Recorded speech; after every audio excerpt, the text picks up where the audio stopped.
Sounds like a sitcom. Hey, what's the time? What's the counter?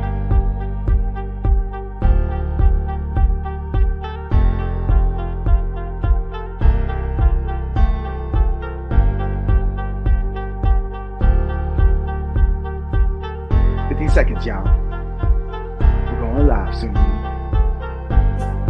11 seconds. 10 now. Oh shit, it's 7.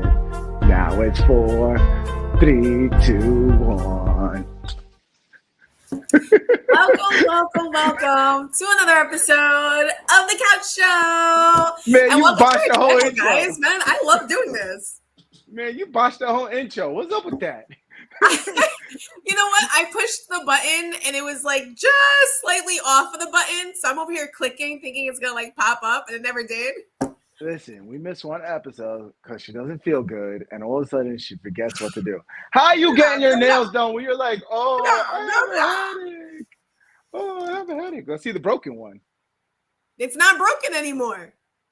Man, I told you that shit. You see how dramatic? Yo, look, you saw how dramatic she was? She literally made it sounded like she lost a finger. And I'm like, it was really bad. No, look, it's fine. It's fine. No, it was really bad. And the last time I got my nails done a few weeks ago, I didn't let them work on that finger because it was hurt. It was just painful. Man, it wasn't that long. I swear, it was like last week, maybe 2 episodes ago, that you were acting like you lost a finger. You lost a finger in Nam. That's how you acted like. It's definitely been like 3 weeks. Because I got my nails done after that, and then it's been 2 weeks since then. I just got my nails done. Maybe this is going into the third week. You made it seem like you really lost them. Like, oh. You weren't there. It was bleeding everywhere. Oh, it was awful. So dramatic, I swear. Welcome back to the show. Hopefully you guys missed us as much as we missed doing this show. A quick recap before we get into the topic. Lynn, how was your weekend? You know what? It ended off pretty nicely. It started kind of rough last week, like towards the end of the week. I just wasn't feeling well. The one day I woke up with a headache. I could barely move. I didn't eat for like 3 days. I just had no appetite. That's what I'm doing, but I'm doing that intentional. It's like day 2 right now, my fast. I was down day bad. 2 of my fast. But I just ended the weekend. It was a 3-day weekend for my kids, and we went to a farm, like a local farm. 3-day weekend. Why they had a 3-day weekend? What holiday was it? I think it's like Rosh Hashanah. Oh, okay. Mm-hmm. Yeah, so our district only had yesterday off, but a lot of the like bordering districts had yesterday and today off. So it's a nice long weekend for a lot of people here in our area. So we ended the weekend at the pumpkin patch. The kids were, carrying pumpkins around, getting their workouts in. 'Tis the season. Did you get your pumpkin latte yet? I have not had a pumpkin latte, no. I was so mad too because I've been grabbing up things for Halloween left and right. Like I can't find pumpkin already pie. Starting to transform. I feel like there's a pumpkin pie shortage. That's when you know the economy is bad. You haven't seen any pumpkin pie? That's more of a Thanksgiving thing.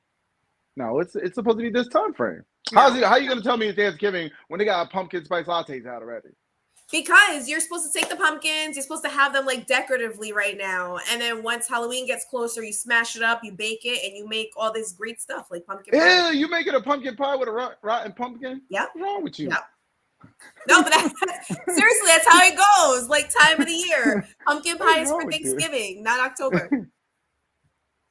We're not September. We're only in September. So our watch count is like really buggy right now because it's telling us we have no viewers, but I know we at least have me over here because I'm watching right now on my little iPad to make sure, the video, I keep, monitoring to make sure the video is okay. So what's up with our counter? I know, we just got to worry about that counter. What's up, YouTube? You don't like the topic? You just have to trust the process, man, and I think know that people are going to see us when they're meant to come upon us. I really do think that's what's going on right now because you put VP Harris versus PM. What's her name again? Meloni? I was going to say baloney. I don't know why.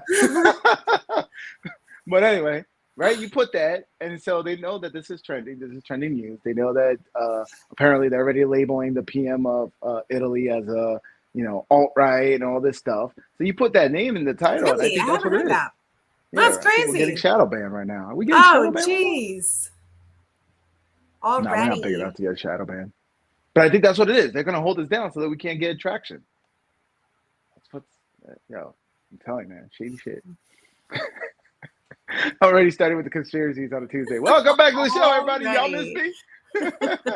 Y'all missed me. All right, so let's get into it. All right, so we have a couple clips for you guys today. It's just, I don't know, just, trending topics that as Ray sees things, he shares with me, vice versa. And the two of these came through on like separate dates completely, but now that we have them and we can look at them side by side, I think it's a great snapshot of basically our leadership, the current climate, our country's leadership. Yeah. And this, honestly, this is how we win the war, because I'm watching this documentary on Peacock, right? Mm-hmm. And it was created by The Atlantic, which while I was watching it, I had to go, wow. And there's sources out there that shows you what media leans towards the left, which one's on the right. And most of, if hands down, your news, your TV shows, your music, all, your publications, your newspapers, everything, most of all the stuff leans towards the left, right? So they're in favor with painting a nice pretty picture for the left, right? So this is where you hear stuff like, oh, fake news and disinformation and all of that stuff is because there's a narrative that they keep trying to change the narrative. And anything that's kind of anti that whole establishment, right? That's where they start labeling, oh, this was fact checkers and all this stuff. And they try to make it seem like there's nothing wrong. So these are the kind of things, when you take these live clips and you start sharing it with family, this is how you're going to start getting the message across that there is something wrong. And like, we got to stop believing in like the news publications and the news channels, or not stop believing them, but start questioning them. Start questioning their integrity. Like, are they really providing factual news, or are they providing opinionated news? So this is the stuff that we got to kind of like, and it's hard because I'm watching this documentary and they're going all across, January 6th, and it's about conspiracy theorists and how they get so crazy. And so they take the January 6th people and they make it seem like they're really super crazy, but they don't talk anything about the rioters that went out for BLM. They don't talk anything about Antifa. They don't talk about, they talk about how DC was under attack on January 6th, but they don't talk about, that summer when DC was on fire. I don't know if you remember that. And they crucified Trump because he went out to the church and he did like tear gas to get them all out of there. Mm-hmm. DC was on fire, and nobody talks about that. There was nobody held accountable. Nobody was, no court cases. Nobody was arrested. None of that stuff, because it was all under the guise of civil rights, BLM, all this stuff, right? But once again, this is, this is how the left can protest and get away with things. And then when the right does it, oh, you're a kook, you're a conspiracy theorist, you're all this stuff. So that's my little rant. Sorry, I took over the show. And you know what? But I kind of want to put some kind of even for people who aren't really like woke yet, we'll say, we'll use their terms. It's nice to see the difference because it shows you the difference in mindset. And I'm such a firm believer that like your mindset is seriously, it's the epicenter of your world. Your mind is. Yes. And, if you don't have a clear mind, if you don't have like a clear foundation, know what you stand for, you'll fall for anything kind of thing. Correct. It completely, it's how you navigate in your world. Your mindset is how you navigate in this world. So I just want to show the mindset difference between our leaders here in the U.S. and leaders elsewhere in the world. And to take what you said, like take that one step further. We saw this the last 2 years where people were idolizing certain people, like with the whole Kofifi, right? That was happening. Mm-hmm. People were idolizing Fauci. This is crazy, and it's because they had a weak mindset. They really believed that this guy was the second coming. He was our savior for something that I don't want to say it was manufactured. I say the virus is true, and it's heartbreaking that people were dying from it and all of that. What was difficult and what was manufactured afterwards was the fear mongering that to this day is still going on. Yeah, and it's crazy that you still see people that are still terrified and they live in this state of fear where they turn to these people and they're like, hey, I'm giving all my power and all my freedom to you. Please save me. And it's like we need to realize that we are more powerful than we believe. And we got to step up and we got to say, look, you can't be idolizing these people. We got to start bonding as a community, start coming together, start doing what we got to do to survive as a community, and not put these people, these fake politicians, these fake leaders. This is almost biblical because the Bible, and I don't want to get into all that, but it talks about this stuff. And it's crazy that a book that was written so many years ago, right, can talk about how you shouldn't have false idols, right? It's the same concept because you're being misled. Yes. So, oh, real quick in the comments. Yeah, Drunk says it's 2022. Every single news channel, especially in America, has an agenda. Yes. Yeah. And that's left or right. So don't get me. Yes, I get mad because most of it is leaning to the left, and we got to come back to the middle. But even the right channels, like Fox News, they stream to the right, and you got to. How are you supposed to follow that narrative? Like you got to have something that's supposed to be like the news back in the day was. Look, these are the facts. And I'm not giving you my opinion. I'm just giving you the facts, right? Now it's, I don't have any of the facts. It's just my opinion, how I feel. And you should feel this way. You should be outraged. You should be fearful. You should be all this. And that's what they've been leading. And this is crazy because now this is where we're getting this division. And it's like an us versus them. And I'm tired of hearing it. Like I'm tired of losing friends that I've known for so long because of our political beliefs. And it's not even political beliefs. It's political whatever the propaganda is, right? Because it's not even factual. Fauci got voted sexiest man or something. That worship was out of pocket. Yeah, exactly. Let me pull it up. Jeez. All right. Fauci got voted sexiest man or something. I need to pull this up for y'all because this dude here, this is who got voted sexiest man? There's an interview with him, and he's in his office, and in his office there's a candle of him, kind of like how they the Catholics has candles like the Mother Teresa candles and stuff like that. Well, it's a candle, but it's his face on the candle in his own office. And that to me, that's like that straight fake worshiping. This is like if you ever looked at the Bible, I'm not trying to be religious. I'm just putting the two together. It's just crazy how back in the day that people would like do worship, right? Where they would, sacrifice a goat and all this stuff. And even some people say, devil worshiping is the same way. But this is how this guy is being idolized and being worshipped because people are scared. This is crazy. Like I don't understand this, but we got to call attention to it. We got to call attention to the craziness on both sides. And hopefully we come to the middle and have some kind of rationalization moving forward. Yeah. All right. I hijacked this one. So we're going to go right into the first clip, which is our VP, Harris.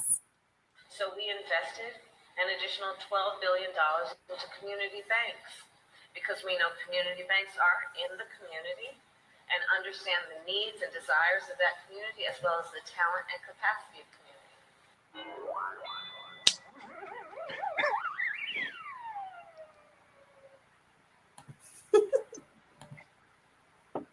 I love this channel. Now, of course, the clip is taken.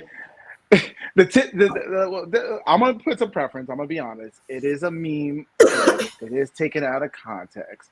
But what did she really say? And this is where I'm constantly watching what Biden and Harris and all our leaders, right? Biden, Harris, even the Republican leaders, Pelosi, they never really say anything. It's all a bunch of fluff. They're not being held accountable to any of their actions. It's just a bunch of fluff. And I'm constantly like, how are people like thinking that they're doing such an amazing job? And I'll go on Twitter and I'll see, something's trending. One of this was like impeach Biden. And people are going in there like, oh, Biden's the greatest president. How can you impeach him? He does so much. And I'm like, inflation is rampant. People's 401ks are disappearing. Food is sky high. Energy is sky high. Gas is sky high. Like, how do you think this guy is the greatest president? Now, I'm not saying impeach him, but I'm just saying the rhetoric on the other side is like he's the greatest thing since like Jesus. I'm like, I don't understand that. I'm not seeing it. Can you please convince me how you see it this way? Okay, and then I'm going to go to Meloni. I believe it is Meloni's, and we're gonna see now. Hers is more. We have to read it. As it goes along. Right. Let's go Oh ahead. yeah, because she's speaking Italian, right? Right. So this is about what we are doing here today. Why is the family an enemy? Why is the family so frightening? There's a single answer to all these questions. Because it defines us. Because it is our identity. Because everything that defines us is now an enemy. For those who would like us to no longer have an identity. And to simply be perfect consumer slaves. Mm-hmm. And so they attack national identity. They attack religious identity. They attack gender identity. They attack family identity. I can't define myself as Italian, Christian, woman, mother. No. I must be citizen X, gender X, parent 1, parent 2. I must be a number. Because when I'm only a number, when I no longer have an identity or roots, then I'll be the perfect slave at the mercy of financial speculators. The perfect consumer. So now, pause that right there and go back to what at least Harris did say something. She said we have to worry about the banks. We've got to invest in the community banks. She didn't say the community banks to keep us what? Consumers, like what she just said. Right. So yeah, we may be thinking like, yo, Harris is you know, I think like, oh my gosh, she's an idiot. Why she's got elected? But then look, she's running the agenda. She's doing exactly what they're supposed to do, keeping corporate America moving forward by having us be the modern day slaves and have us, you know, constantly, consuming. And she's right. And listen, it's funny that both clips is talking about community. One is talking about community the right way, and one's talking about community the wrong way. And once again, you know, all the other medias out there are already attacking the PM from Italy, saying she's alt-right, right? They're saying she's alt-right, she's all this, and they're trying to like lump her into that whole Trump, you know, smear campaign. When anybody talks against the message and the agenda, right? They say, no, we got to get back to being family. I want to be a mother. I want to be a woman. I want to be a Christian. I want to be labeled by my identity. This is who I am. I'm not parent 1 or 2. They're like, no, all right. So like, we gotta bring this to attention. John says politics have become like sports fandom. People ride or die no matter what their teams. You know, who's playing quarterback, who's on it. It's just about their team. And it's become pop culture too. Right? It has become pop culture. It has become like you know, just another thing to latch onto and like choose your side. And you want an example of how it's become pop culture? It's, you know, it's no secret that I love watching, you know, movies, television. I just love that form of entertainment. Ever since I was a kid, I was just, oh, what's the next show? What's the next movie? And I started seeing more and more in these movies where they have like a Trump type bad guy, right? And then they'll have the message in what's going on with social culture right now. And they'll do this with movies that it could be something like an age of like where knights riding around on horses, where they didn't even have that kind of verbiage and that kind of talk, and they'll force it in because it's the message, the agenda of today's topic, right? So it's crazy that we see it and it's taken over. It's taken over music. What was it the other day? Nicki Minaj was coming out and she was like, she wanted to talk against with everything that's going on, but she feels like she's going to be blacklisted in Hollywood if she does. Pull up Nicki Minaj. Well, she was saying something because she, as much as I have my grievances with Nicki Minaj, not Nicki, Cardi B. Sorry, Cardi B. Nicki was another thing. Cardi B was coming out and she actually endorsed Biden, which was crazy. Like she did a whole interview with Joe and all this, and I was like, oh my God. But like I have my grievances with her, but she actually likes to give back to the community and help the community. And she's out here talking about how there's a lot of people struggling and this administration is not doing anything. And she even said it, like she wants to talk out more, but she's scared of being blacklisted in Hollywood.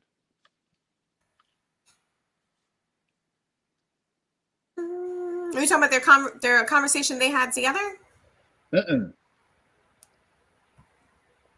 And you could pull that up, and you could pull to show like how Hollywood. So this was the first interview. So this was like around 2020 through the elections, right?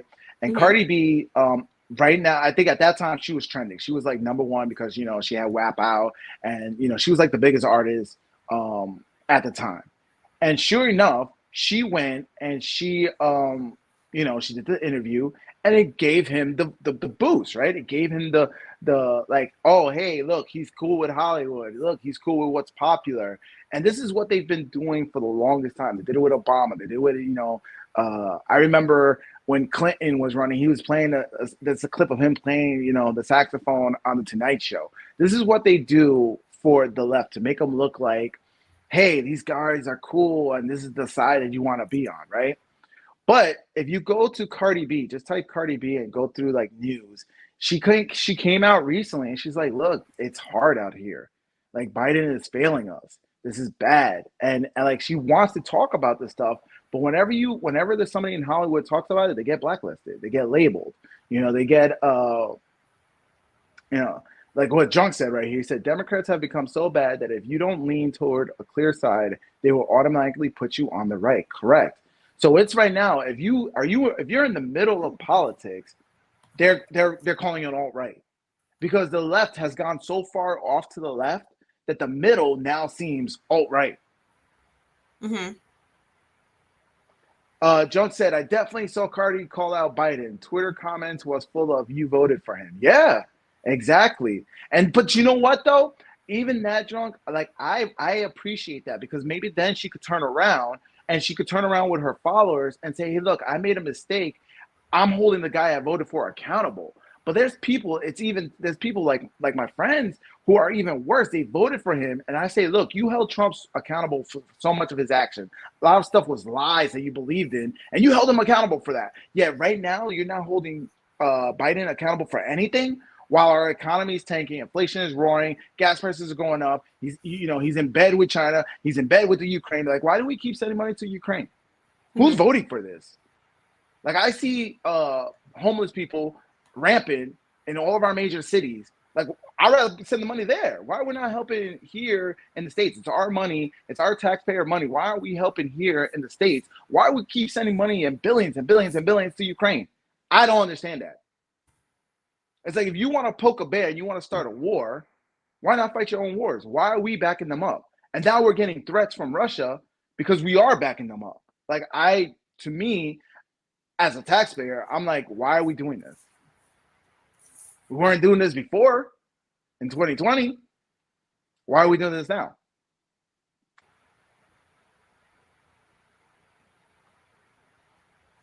Yeah, I can't find anything on it, right? No? I think it was on Twitter or something that she posted and she called out Biden. Oh, she probably took it down by now. It probably, because and a lot of things too. It's crazy too, because of what I've heard. It was a show I was watching. I was watching Timcast the other day, and he had a band on there, and the band, they came out talking about a lot of the stuff, and they kind of got blacklisted in Hollywood. They're now an independent. How people surviving. Yeah, there we go. So it was just about inflation, and because she actually helps in the community. So I got to give her kudos in that she made her money and she wants to go back and help people, and she's calling people out, and they're outraged with this, and I'm like, but this is the truth. People are struggling. Like, how can you fault her for calling something out? She's like, I voted for you and you're failing the people. You're failing the community. People are struggling. How are they surviving? This is all she's doing. She's bringing attention to this, and they're already trying to blacklist her. This is crazy.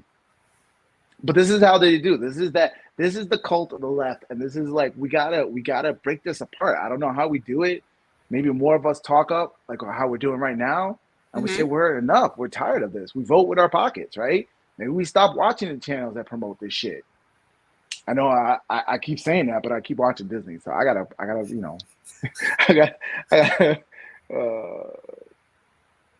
take a dose of my own medicine.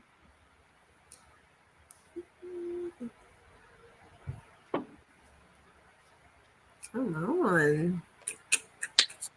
Ironically, that the only news that's actually talking about it is Fox News, right? I'm trying to let it play off so we can see the part that we need. So while you do that, let me read some of Junk's comments. He said it's two reasons. Celebrities are scared to lean right in public, gay rights and abortion. Correct. It's actually lean right of anything. If you lean right as a celebrity, that's pretty much kissing your career goodbye. And that's what I was getting back to with this band that came out, and they weren't really like alt right, super alt right. They were just leaned right. They called out a lot of the things because a lot of the right values stems from religious values. So he just came out, he's like, look, I'm a family man, I love being a family man, I have Christian values, I don't believe in abortion, I don't believe in all this stuff, you guys are taking it to the extreme. And they labeled him alt right. Eventually their label dropped them, so now they're a free label, they're an independent band. And they're still doing good, thankfully, because of their fans and the passion of their fans. But this is what happens in Hollywood. And what he was coming out was saying, he was saying that a lot of these artists, when they put out stuff, it's not even them. It's their publicist, it's their manager. And they're like, look, you got to get on board with this agenda or else. Like they have no alternative. Like they got to get on with the agenda. Which is crazy, and it's so sad because, from the outside looking in, we look at, artists and we're like, wow, like they're living such cool lives. They're pursuing their dreams. They're doing things that a lot of normal people don't feel they can do. So to like hear like the background of it and hear that, like they really aren't living like these glorious, like glamorified lives that we see it as, it's like, dude, what the hell? It has to take an artist that is like super big, like Cardi B right now. But even Cardi B, even though she's that big, there may be something where the radios may say we're not going to play you, or the venues are like, hey, you're not welcome here. Like look at Dave Chappelle. Dave Chappelle is such a big comedian, but there was venues that were canceling his events because they were like, look, we're getting calls, we're getting threats, we're not doing this. We don't want to deal with you, even though it's Dave Chappelle, one of the biggest names in comedy. So even if you're established, you really can't talk about all this stuff. Like you hear one or two, like, you hear Joe Rogan, who, he has the biggest podcast, right, in the world, right? And, but even he said that once he started talking about some of this stuff and just questioning the narrative, he got so smeared in the news and smeared with everything that he's finding it hard to go out on the road and actually do his comedy because he's a comedian. So Junk said, yo, I saw F God trending top 10 the other day on Twitter, strictly from the left, hating the right. Yes, and this is crazy because as you see, and once again, this is just me and my spiritual journey. What I've noticed is that the more we take spirituality away from society, humans still have that inert need to worship. I don't know why we have it, and we should worship, a higher being, whatever you believe in. Worship that spiritual guidance that you want to have in your life. But once you take that away, this is where we start moving toward that society of just no morals, and we're getting there. We're getting there. It's like when you said, like, you were like, Ray, you don't believe in abortion. What about this, and this? And I'm like, well, you know what? I don't mind abortion early on in the phase. It's when you hear these people where there's a baby inside them, they clearly see there's a baby and they're ripping that thing out. And it's like, that's crazy. That to me is like, we've gotten too far. And now you got me with like, oh, I'm anti-abortion, right? Or where we have this thing where, we had the conversation where abortion was supposed to be like, break glass in case of emergency kind of thing. Now it's like the number one thing. It's like, I'm just going to go to the clinic and then I'm going to be on the club on Friday. It's like, that's the thing, that it's like we've lost all sense of like decency and any kind of moral compass. And yes, the church and religion used to do that. Now, did they do it in a wrong way? I agree with that. They did it in a way of like, once again, fear, right? Mm-hmm. Like, oh, if you don't follow this line, you got fear and shame. Your God's not going to allow you in the kingdom or in the afterlife. I don't believe in that. I do believe in a higher being, And I believe that he loves me no matter what I do. I got to find the faults in the things I do by my own moral compass. So, like, when I talk to my higher being, I say, thank you for all the blessings you've given me. Please guide me in the decisions I make moving forward, because I know I'm weak to temptation. And that's how we are. We're a society that's weak to temptation. And when you take out those barriers, right, of that spiritual guidance, what are we going to do? We're just like kids in a candy store. We're going to keep eating all this abundance of candy, and the next thing you know, our teeth are falling out. Right. That's exactly how we are in society right now. That's why we're so crazy with sex. That's why we're so listen. It's sex to the point where we clearly know that there's people in higher power, in higher office, that are attracted to children, and nobody's doing anything about it. Yeah. Why? Because we got to a point where sex has been such an abundance that they're not, normal sex is not okay for them. They got to trend to something else, something more disgusting, something more sick. Drunk. I went to an art museum project somebody did with real aborted fetuses, and I'm like, yo, that's a whole baby. Legs, arms, eyes. I was shocked. Right. So when you see something like that, that instantly tells you, like, yo, that's wrong. And then that becomes the norm. And they're like, oh, you're anti-abortion. You're anti-women's rights. Oh, you're anti-women. You're anti-all this. And this is how they label you. And you're like, that clearly, anybody with a moral compass would be like, that is disgusting. That's wrong. Right. But then they want you to come into their world of not having any kind of decency. And so, I don't know, man. It's really hard to see these things and not believe that there's like an evil, right? An evil that's kind of driving these things home, right? Mm-hmm. And once again, like, because I'm on my spiritual journey, I can correlate with all this stuff. That's that negative energy, that evil working for these people. And it's like, now we got to get back to a part where we have that spiritual balance, that moral compass to bring good into this world, right? Be that positivity to say, no, that's wrong. And I see where you guys are following. You're following this evil side because that negative energy is easy to follow. Yo, how about you just take a dose of this positive energy? You'll feel better and you'll do better things. Mm-hmm. And that's what we need. We need to start bringing that, moving in that direction, man. I'm going to play the clip. Is this Cardi B? Yeah. Okay.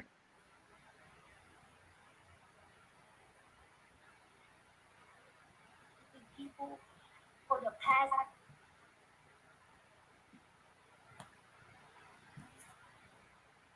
As soon as my internet loads, guys, hang on a second. Listen, we're doing a lot. You're doing a lot. I'm surprised it's still holding it all together because we're streaming right now, right? And we're trying to stream and we're uploading and downloading at the same time. Not to mention, I have Fortnite running in the background, collecting XP. There's like a glitch, and I have to get my XP in now, so it's just running in the background. Listen. While this loads, let's do a little peek behind the curtain. Lynn is definitely a Fortnite freak. I don't know how it happened. You know what? It's because she's an amazing mom. She did it with her kids when it all started, and now it's kind of just she kind of ran off because right now all her kids are in school, and she's like, I gotta do my updates. I gotta level up. New season, y'all. She's all about Fortnite right now. Johnson, I'm a person who's really not shocked by anything, but lately I found myself shocked on the daily by stuff I see online. And if you go down that rabbit hole, it's really scary. And these are the kind of things that, once again, like, it's crazy that their stories, because I was, let me take a step back.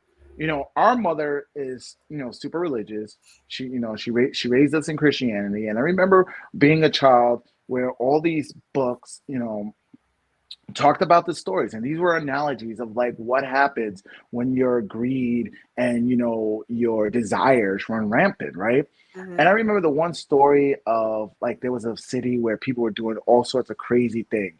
it's probably a scene like out of Game of Thrones or something like that, where they were just doing all crazy things, and My God was mind's like, already well, like I can tell exactly what they look like too. yeah, and so God was like, look, I'm gonna smite the ones who are saved, keep running, don't look back, or you turn to stone. And so everybody was running, and then of course the wife looks back because she was like, oh, what's going on back there, and she turns into stone. But that's like those are the analogies that talked about what happens when you don't have that moral compass.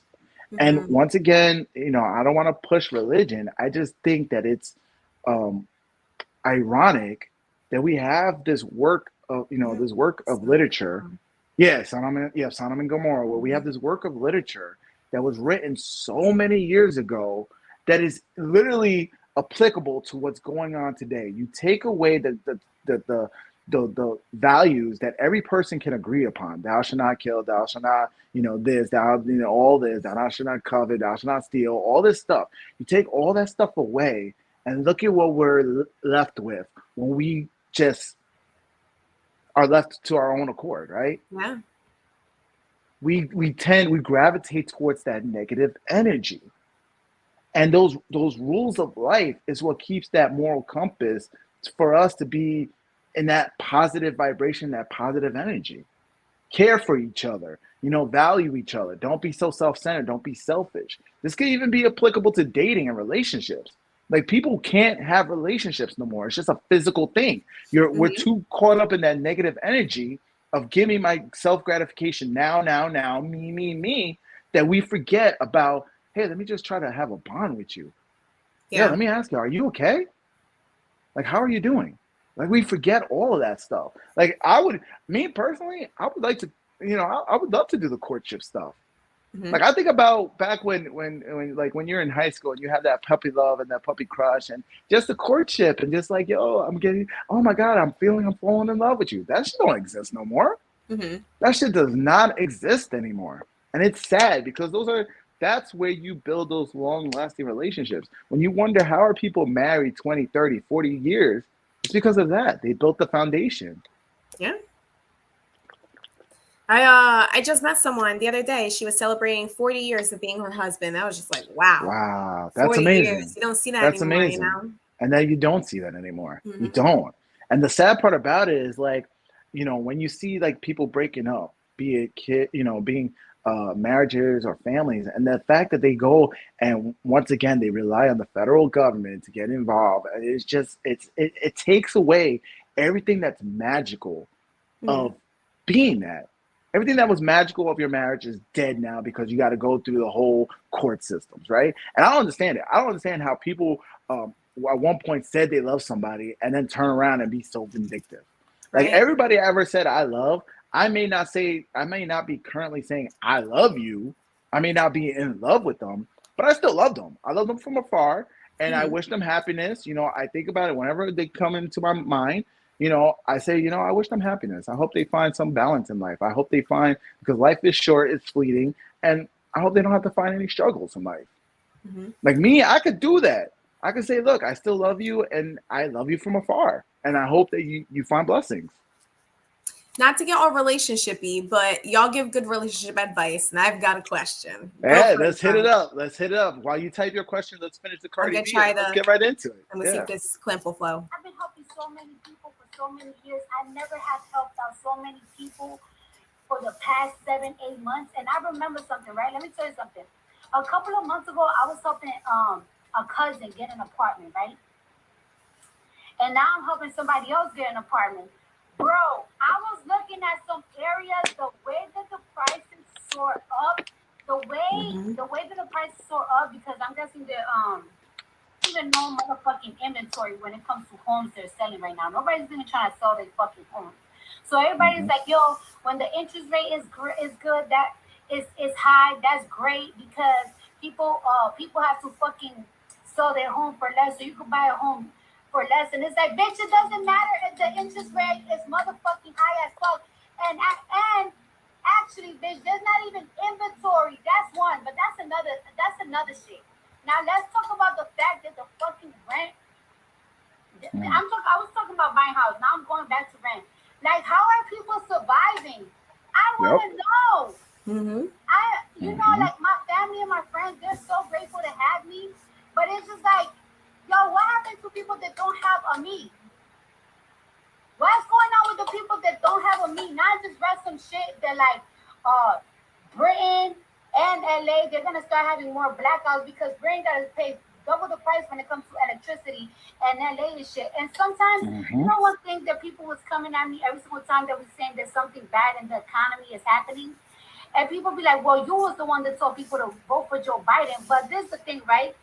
After the pandemic, I knew that this shit was going to happen. I knew we was going to have a financial crisis. And the thing about it is that this is not only in America. It's all over the world. They're all over the world. I go to the Dominican Republic, and shit is expensive out there, too. Yo, there's so much we got to deep. All over the world, bitch. But right So pause, because like we're halfway through the video, and this is Cardi B getting enlightened. She's having her unplugging. She's taking that red pill. She's awakening to everything that's happening in the world, and she is 100% correct that this is not just what's happening in America; it's happening globally. However, to take it back, America is the number one, right? They're saying, oh, we're the superpower, we're one of the superpowers, and the rest of the world follows what America does, right? Right. If the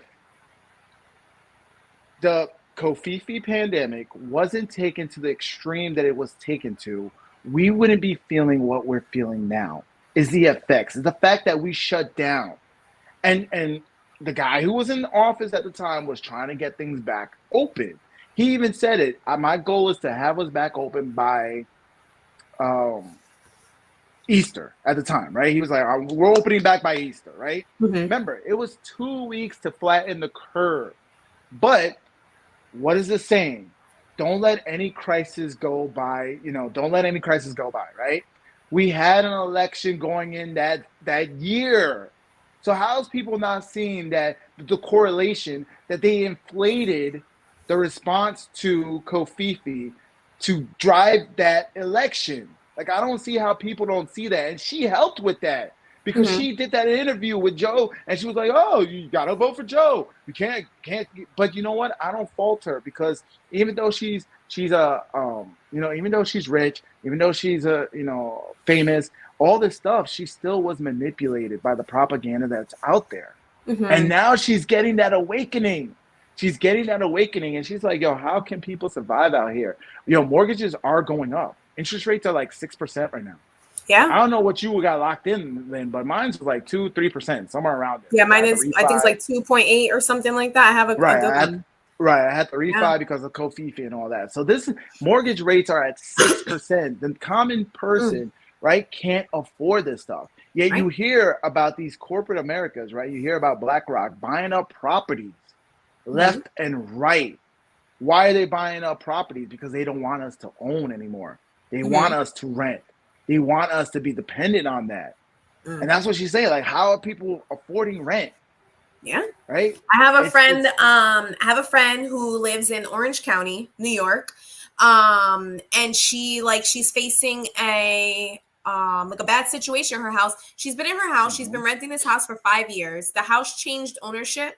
The new owner is trying to get her evicted. They've taken her to court several times. She keeps winning because she's already in there. She's been paying her rent, and the new owners came in aware that there were violations with this house. Like, she shouldn't be living there. She shouldn't have her children living there.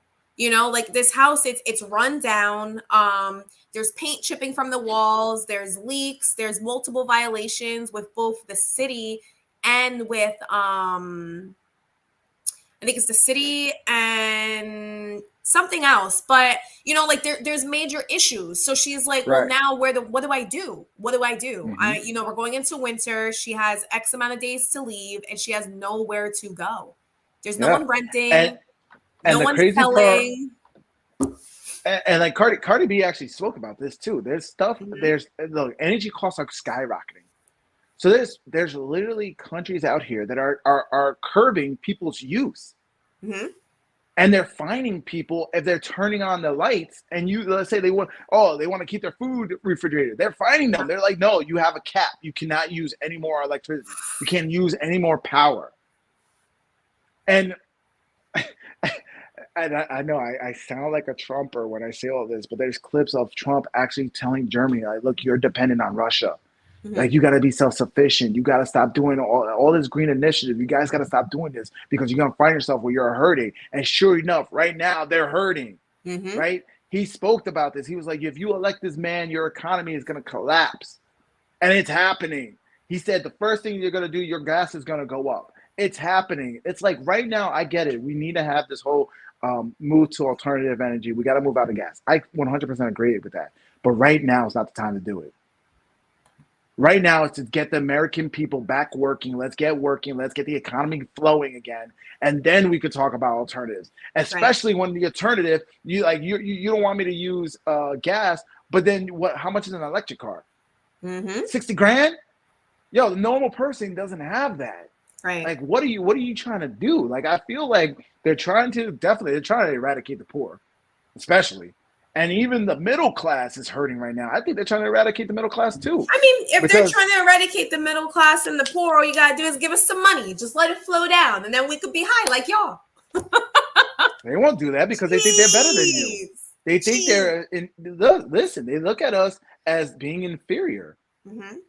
Like, they look at, like, they're a different cut of humans. Like, they're not, they're a different cut of humans. They're superior. And they look at us as inferior, like almost like roaches. They look at us as roaches. And sure enough, like, think about the stuff they're doing. Because, you put two people side by side. Say you take somebody like you or I who, we grew up with less. But we're educated. We have, a good mindset and stuff. Put us side by side with somebody who was, brought up with a silver spoon. And what you'll find is that we're very similar. Actually, I would say the only difference you will see is that we have a moral compass. They probably do not. And that's the reason why they made it in life, because they were willing to take those, those scrupulous actions. Right. That we will not do. So, at the end of the day, which one's better? Which one's better? I don't know. So, man, Junk's going in. I love Junk was going. I gotta pull these up. So, Junk said stuff's getting expensive in the DR. Stuff is getting crazy. He said DR used to be the spot where regular dudes would be bragging about having 3 or 4 houses. He said, I know a lot of people living in their car right now, just Ubering wherever they wake up. Yeah. Just trying to make ends meet, trying to make it go by. But you know what? This goes back to, and this is how we fight back. It's like, if we never lose ourselves, we have our moral compass, we have that self-love, and we find happiness in everything that we do, we could be living in a van and still be happy. And they're going to be wondering, what? I stepped on them. I did everything. Why are they still doing this? Because honestly, the best analogy I could give is like they remind me of the Grinch, where the Grinch took all the Christmas gifts, and we are the Who's that be like, la, la, la, la. No matter what you do, community, family, we still strive. And they're going to be like, what's going on? Because we have decency, we have moral compass, we have that positive energy. We're going to vibrate that in our communities, and they're going to be like, but I did everything, and they're still happy. What's going on? And just watch how they just don't understand. Watch as their heads explode. One of the things I teach my children is, like, the only thing that cannot be taken from you is your mind. Everything you own can be taken from you. Like, and your heart. Your loved ones can be taken from you. Anything that you can think of, you can lose. Yes. It's just like money. Money comes, money goes. Sometimes it flows and it's great. Sometimes it's a little tight. And you're like, wait a minute. Let me not get 2 of those today. But at the end of the day, your mindset, that's where, your strength comes from. Because if you have your mindset and you have your it's almost like a shield that we put on, that positive energy. Exactly. You can't take nothing away from me. Treat that aura. Right. You can't take nothing away from me because I already got it. I got my soul. I got my soul, and I got a blessing. As long as I'm still alive, and even if you take my life, go ahead, take my life. But I went out being happy. I went out being free. I went out being me. You can't take that shit away. And that's why, listen, as much as I don't like Cardi B's music, I respect her. I'll even take it a step further. I love her for the things she's doing because she's a who. Deep down inside, she has that moral compass that she wants to help her community. She wants to help others. And she's speaking out against it. So yeah, you know what? She did that travesty where she helped Biden be put into office, but she's trying to right her wrong. She's calling it out. And I guarantee they're gonna annihilate her for her. I guarantee you're not gonna hear her on the radio no more. And she's gonna be, there's gonna be like what's the channel that used to do all the shows? They're gonna be like, where are they now? TMZ. Like, no. Yeah, what happened to Cardi B? Oh no! Don't wish that on Cardi. But it's gonna happen. This is me being, Nostradamus over here. It's gonna happen. Because that's how the machine works. Drunk. Yes, he said something I love eating goes on sale. I stock up. Yep. I no lie. I had 4 gallons of milk in my fridge because my children go through milk very quickly, and I tend to buy the more expensive one. I usually get the organic one. It was on sale the other day. I stocked up. Lynn's like, say less. All right, so let's go through some of Drunk's comments, and then we're gonna pivot to Drunk's question. Okay. I want to make sure we get into Drunk's question. Play any more of Cardi's clip? I mean, if you want to finish it, it's up to you. I just feel like I'm gonna go deep dive more into it because she's talking truth right now. I haven't heard it. So let's press play. Let's see where else is. All right. This is insane, and I wanna tell y'all that I get it. Don't ever think I'm one of these rich people that don't get it and don't give a fuck. I get it. I care, but I can't do shit about it, bitch. I can't do shit about it. I don't got no positions in the motherfucking government. All right. So maybe she should run. Cardi in the government, 2024. Listen, and it's coming out. More people are coming out, and this is why I have hope. I don't think. Listen, just stay positive out here. Stay positive. Shit's gonna get harder, but like what Lynn said, nobody can take away your mind. Nobody can take away your heart. Nobody can take away your soul. As long as you realize if you lose something, it wasn't meant to be, right? That's the saying. The less you have, the more you find yourself. The more you find that happiness in you. So don't let them beat you down. Now, food, there's going to be a food shortage coming. It's coming. And it's funny, too, because I was watching on YouTube, and it was like, yo, Nostradamus predicted all this shit. Like, oh, fuck. So it's going to happen. I'm like, oh, damn. But you know what? Maybe this is where we get back to being that community. Maybe we get back to learning those skills that we can survive and stop depending on somebody else. Like right now, people don't know how to get food. We walk to a supermarket, it's on a shelf. That's how we do it. It's like, we got to learn how to hunt. We got to learn how to grow. We got to learn. And a lot of people are doing this. A lot of people are, going out to their backyard and making a garden, growing a little garden. Getting their own tomatoes, getting their own potatoes, getting their own, cucumbers, whatever they got to do. So this is in a way, don't look at anything bad that ever happens as a bad thing. It's a way to learn. It's a way to grow. Drunk said Cardi B is so real because she became rich late. She wasn't raised to be a celebrity. Exactly. And she was raised with some kind of moral. Somebody did something right with her. And like I said, I don't like her music because once again, it's promoting that whole being, sexual and being all that. And I don't really like that because that's gearing towards kids too.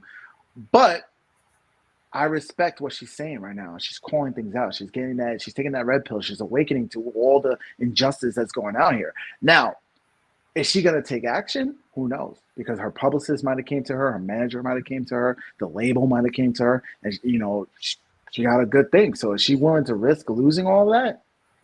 Well, we shall see. But the fact that she just for today, she took action today, I respect that.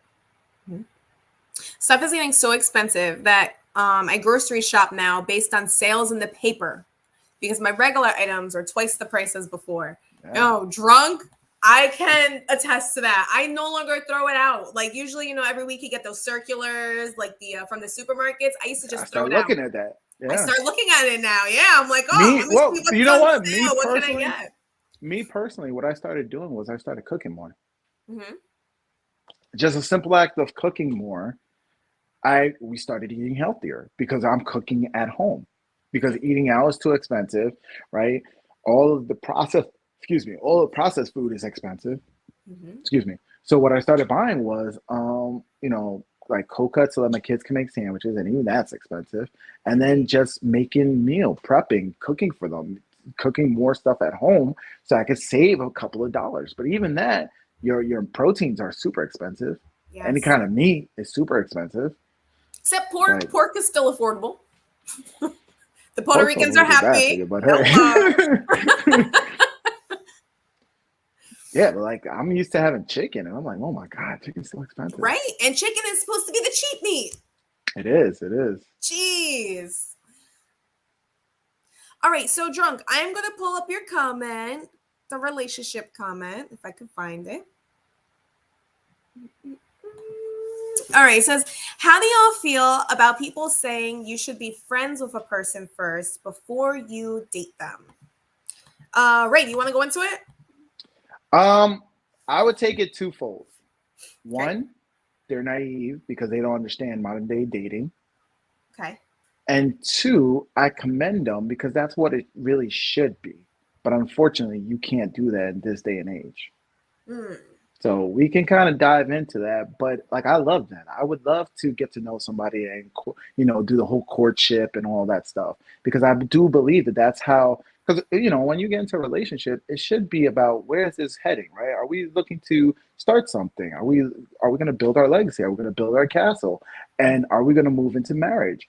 But and of course, every time you hear the marriages that last, 30, 40 years, what do they say? Oh, I married my best friend. Mm-hmm. So yes, I agree with it ideally, but me, the realist who's opened my eyes to how dating is, you're not going to find that in modern day dating. It's going to be a rarity. And you definitely got to screen a lot of people out because that person who's going to be your friend is also going to be a unicorn. She's going to be a rarity, or he's going to be a rarity because and once again, I'm talking in odds and probability because I know people come out and they're going to tell me, the 2% fluke. I'm talking about the majority that are here, right? The baseline, the 80% of society, they're all doing this hookup culture. Mm-hmm. Unfortunately, they're all swiping on Tinder. Now, until people start getting tired of that whole thing, which a lot of people kind of coming around, but it's still there. Once people start getting tired of that, that's when we're going to start moving back to this, getting to know people, having a conversation. Well, so I think that if you are attracted to someone, you should just date them. I don't see the whole like, oh, let's be friends first kind of thing. See if there's something there. I feel as though like your relationship is a friendship. So as you're getting to know them, you are being friends, but you're still both on the same page of like, hey, I'm giving you my attention with the intent to grow something. Mm-hmm. Damn. And I love pizza. So I was looking at Joe's last comment. Oh, you know what? I might as well do Domino's. It's fresh. I mean, it's nice and warm. You don't have to worry about heating it up. True. Not even because Domino's still has their like pick 3. They're each like $6 or something like that. Mm-hmm. So that's still affordable. But like Little Caesars isn't even affordable anymore. It's like $20 for a pie. It's supposed to be $5, hot and ready. It's funny too because like by me, I barely by me. You see, I'm out in the woods. So I barely got stuff. So the pizza places by us, they just went sky high. Mm-hmm. The Chinese place by us, sky high. So I get those like every once in a while. It used to be where we were getting it like once a week. Now it's probably like once a month. And the thing that I kind of do once a week for my kids is Taco Bell now because that's the only thing down the road. Even McDonald's is more expensive. Taco Bell is the one that's more budget friendly. Mm-hmm. And I'm like, oh, geez, we got to do with Taco Bell. But they love it. I got good kids and whatever I give them, they love it. So, yeah. So the problem is if I'm attracted, excuse me.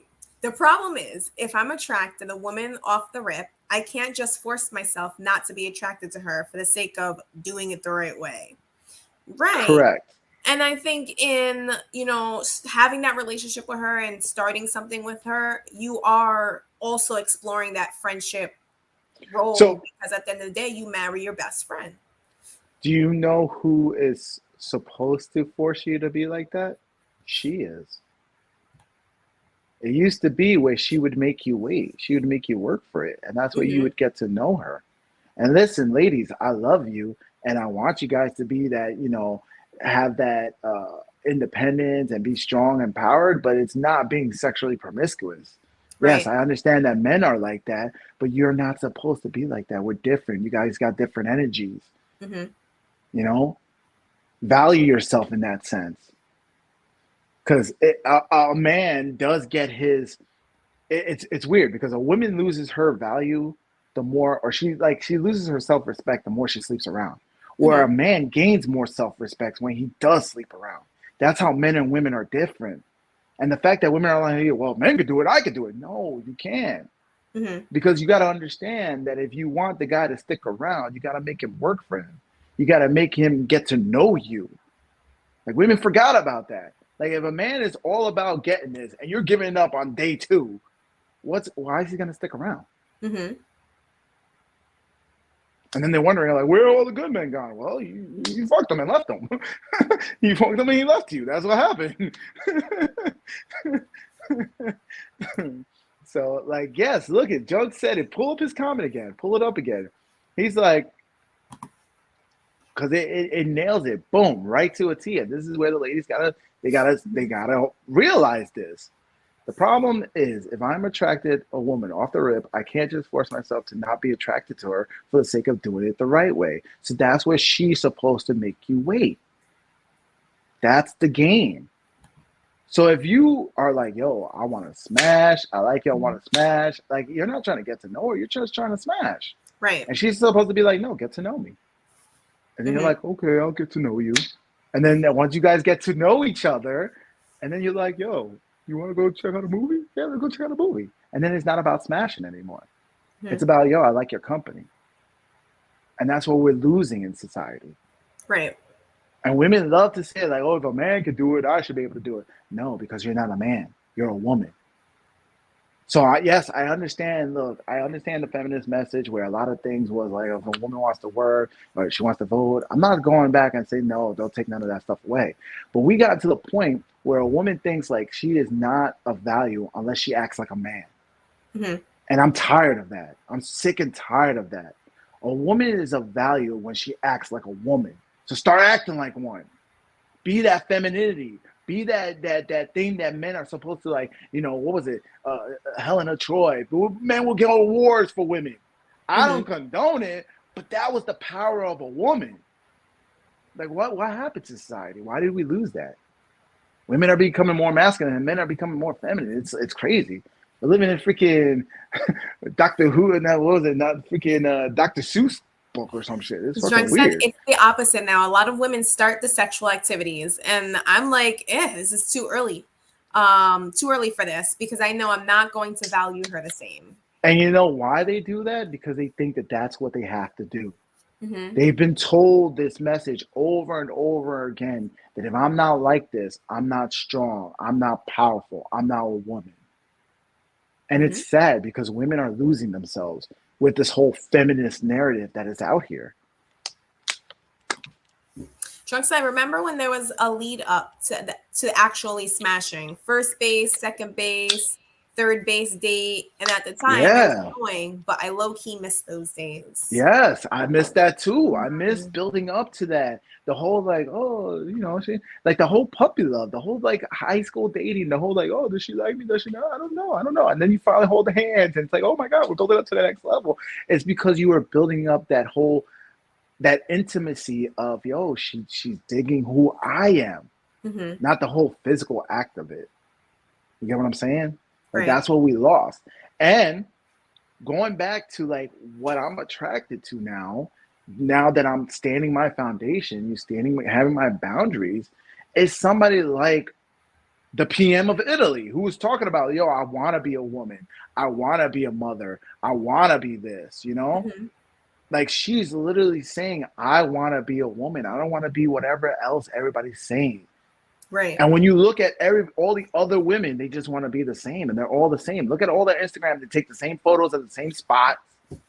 It's funny when you look at like spots, like if there could be a painting on the wall with an angel, and there's some girls like, oh my God, I want to take that photo. They'll show you, go on that, you take that photo, and you'll put the location, and they'll have like 20 of the same photos. Mm-hmm. Like every woman thinks they're doing something different by going against the grain, but they're not realizing that they're becoming average. They're becoming the same. They're becoming the same.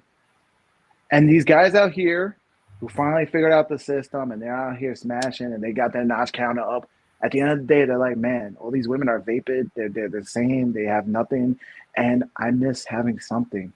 I miss something. And what's it that they missed? They missed that femininity. Mm-hmm. That's what they're missing. And it sounds like that's what Drunk is missing. Because he could go out there, he could smash. But at that point, she's just a tool. Right. He's missing the person. You get what I'm saying? And that takes time. And that's the person who you want to get to know before you go and say, oh, let's get married. Like, but you said it takes time, but what is going to keep a man to put in that time? The desire. The desire, The exactly. desire. And if you're giving up that desire right off the rip, a man's like, he's like, I got what I wanted. I'm going to go next. Mm-hmm. So. Why are you going to buy the cow when you can get the milk for free? Exactly. But when you go over here and you're like, oh, ladies, stay a virgin, and you're more valued, guess what men are labeled as? Oh, you're a misogynist. You're a woman hater, blah, blah, blah. Women should be just like men. It's like, no, you're women. Right. We are different. We're not equal. We are different. I don't understand why people keep saying that. We're different, but we complement each other, and we should understand that. Right. Right. It's like the yin and the yang, there's always that balance. Exactly. I always say it every single time. Like, listen, if you truly are a masculine man, you need that. You crave that feminine woman in your life because there's a side that you're never going to tap into, and you want that. And if you are a super feminine woman, which most women are, masculine, we established that, right? Beta women, most women are masculine now. But if you were that super feminine woman, you're going to crave that masculinity in your life because you don't have it. Right.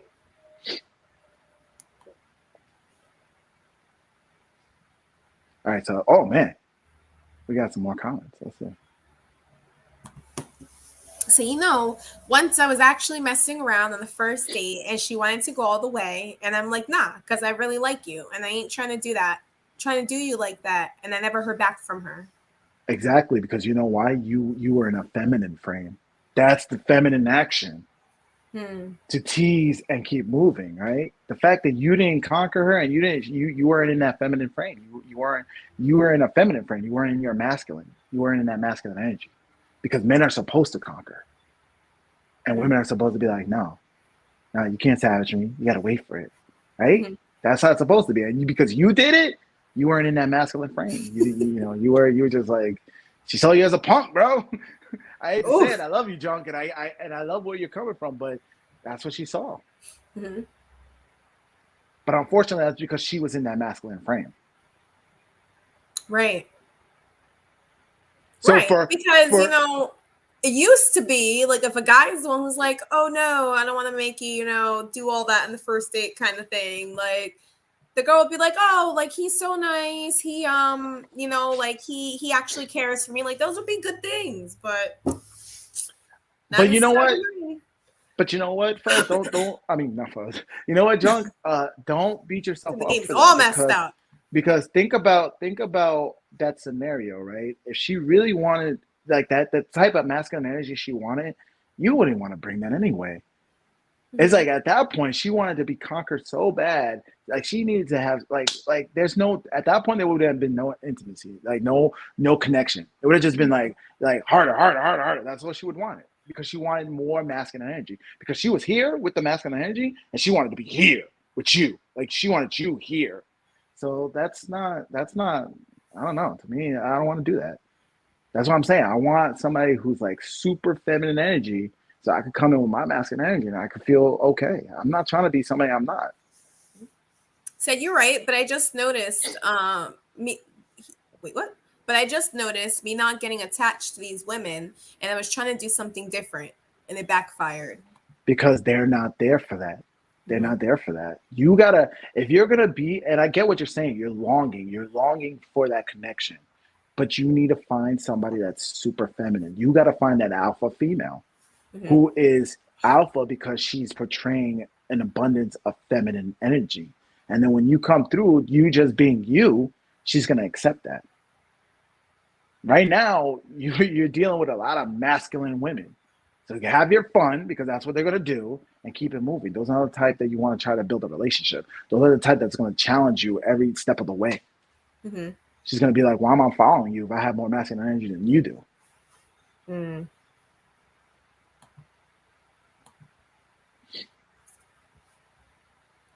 And that's another part of finding, like, you know, someone who balances you out. Because, like, I have seen men who I'm just like, basically, you know, like, you're not man enough to compliment me. It doesn't, our personalities don't click, you know? But unfortunately, because you've had the man who was man enough, he had to, you know, your masculine energy is here, his was here, and you realize, nah, you're too much for me. Right? He was challenging the law. He was teetering from you know, the dark side and the light side, and you're just like, oh, this is too much. And to the point where he wasn't respecting you, right? He was sleeping around with other women. So that's the thing. It's like, so you got to realize at some point, you got to kind of bring down your masculine energy. I love you, but you got to bring it down just a tad. Tap into that feminine energy. See, but I'm going to challenge that because that's the issue. And that's the reason why we're having these issues with men and women today. Because, like, I feel like men are too feminine. Someone's got to be masculine. Somebody's got to be like, yo, there has got to be a roof over our head. Like, come on. Why? Because it's a balance. It's a balance. So if they're dealing with a lot of women out here that are masculine, you know, men are now gravitating to that feminine frame. Like, okay. Yeah, they're pulling into that feminine frame. I don't got to do so much. It's like, because my woman's going to take care of me. Women have to bring it down, and then you'll start seeing men bring it up. It's like that. It's a seesaw. Says, when you say feminine, what does that entail? Because I don't really like girly girls. He's like, I'm not saying I like masculine females, of course. Of course not. But I definitely don't like girly girls. So when you say girly girl, in my mind, I'm thinking like a victim. Like, oh my God, I just need somebody to do everything for me. Is that what you mean by girly girl? I think when I hear girly girl, I feel like that's been like a title for somebody who's like ditzy. Right? I think that's what I think. And that's not what feminine energy is. Feminine energy is more of like she's in that female frame, right? She likes to wear dresses. She gets her nails done. She has that kindness about her, that nurturing energy.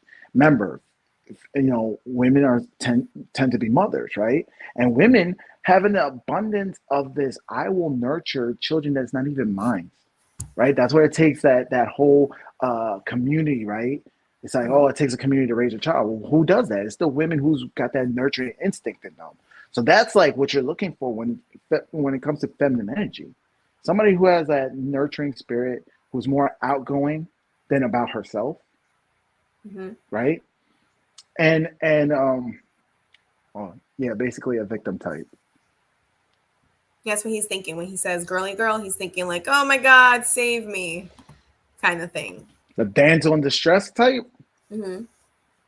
That's the way you pull it way back. That's like back in the old days. Like but that once again, this is where, you know, I call it the Disney relationships. This is where Disney programs. So when you think about feminine, you're thinking about that Disney princess. They gotta be saved by the Prince Charming, right? Where men, we still kind of do that whole be a gentleman, be that Prince Charming. But women, they attest being the princess. They don't want to be the princess anymore. They're like, oh, I don't want to be a damsel in distress. I don't want some man to come save me. It's like, oh, taboo. But that's the extreme of it. I'm not talking about that. That's a guy like really being over here. That's like too extreme. I'm not talking about that either. I'm talking about, how can I say it? It's almost a way, like it's almost, I know I'm going to get crucified, but it's almost like a woman needs to know when to be submissive. And I'm not saying in a bad way. I'm saying in leading of the energies. It's like just being submissive and saying, hey, you're going to be the man, and I'm going to trust you to lead this. I'm going to go back into my shell, right? Not my shell, but I'm going to go back into that feminine energy, and I'm going to let you lead with the masculine energy until you prove me otherwise. I think that's what women have to start doing. They have to stop wanting to take charge, stop wanting to lead, and see if the man's capable of then taking like, all right, well, she's all right, she because a lot of guys out here, this is what guys do. When they start dating, they're like, what do you want to do? Where do you want to go? What do you want to do? Right. Like men can't be decisive nowadays because they're so worried about saying or doing something wrong that would just trigger her. Mm-hmm. Right? So really what it has to be, and for a guy to be like that, be like, yo, I know the spot, meet me at 7, put on this dress, get ready. And women love that. Women are like, oh shit, she's thinking about it all day. Like, oh, what's the spot? Oh, if you told her name, she's Googling that shit. Oh, Mm-hmm. 5 stars on Yelp. I want to go. Right? Like, oh, I can't wait. So that's the thing. It's like, yo, come together with your shit taken care of, right? You dress right, you're looking right, and you know where you're going. You're heading in that direction. You're like, either you're coming or you're going, right? That's what you're telling her. Like, you coming along with me? Because I'm gonna go anyway. Like, and she's like, oh yeah, that sounds dope. Let's go. So it's like that's what men have to do, but they can't do that now because women are doing that. You get what I'm saying? Mm-hmm. It's like the little things that need to start changing. So I think Drunk is making an excellent point, because I think this is what we're seeing. So Drunk is like, I just didn't really grow up around girly girls, so it's never been his type. He said all the women I grew up around was straight, but they weren't soft like that. And that's once when again, you're starting to see that generational thing. You're seeing that generational change because your aunties, your mother, your close female. I want to say they're kind of like the your influence. point of When you're growing up, the people who influence you. So it was your mother, it was your aunt. This was your first like crash course into women. Mm-hmm. So when you see them, like the older generation, they do tend to still know how to be feminine.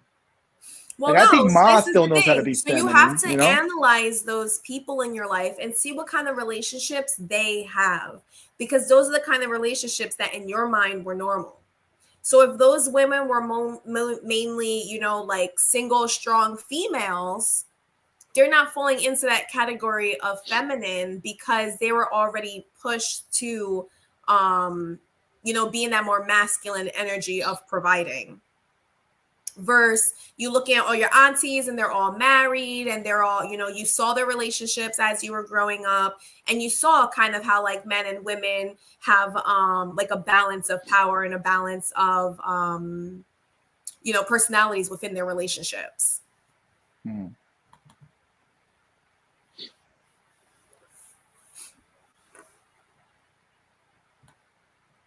Like if we look at our kids are going to look at us and like look at us for, as our relationships. I've been in a bunch of failed relationships. You've had a couple failed relationships. It's like, we haven't really set that tone for them to see like, hey, that's a healthy marriage. They're a strong couple who communicate well. You don't, oh no, they say they don't really fight and like have all that spill over into like the family business. They don't have that. They don't see that. Another thing I kind of wanted, because I was just thinking in my head, and I don't know why I started thinking about it, but it was going back to where I was like, how men and women are different, how men should be sleeping around, and how women shouldn't. It's just a way of perspective. It's still that abundance and scarcity mentality when it comes to dating. And I feel like when women are promiscuous, is because they have a scarcity that they think like, oh, I got to give this out because I want this guy right now. Like, I want to be in a relationship, so I'm going to give you this in hopes that you stick around. Where on the other side of it, if a guy has that scarcity mentality, the first woman who gives him something, he's like, I want to marry you. And she could be wrong. So it's like when you have that as a man, if you have that abundance mentality that there's many women out here and you got to weed through them so that you can find the right one, that's where you're going to be sleeping around a lot, because you're like, what? She gave it up to me that easy. She didn't make me work for it. She didn't make me work for it. She didn't make me work for it. She didn't make wait by the something here along the way. This one's made me work for it. Is she really worth it? Something I like. I keep coming back. She still haven't given it to me, but I'm still sticking around. Maybe she's the one. Whereas on the other side of the things, it's like if a woman had an abundance mindset, right, she wouldn't be giving it out because she knows like if you come through and that's all you want, you're not going to come around the next time around. Right. And so you keep going to the next one and going to the next one and going to the next one because you do have an abundance mindset that there are men out there and you're weeding out the one who just wants to fuck you versus the one who wants to be with you. See? So I think it's the same mindset. It's just two different ways of viewing it because that's how the dating dynamics are. So have we become too obsessed with gender roles in a relationship? All I ever hear is a man should do this and a woman should do this. What happens to just meeting somebody and clicking?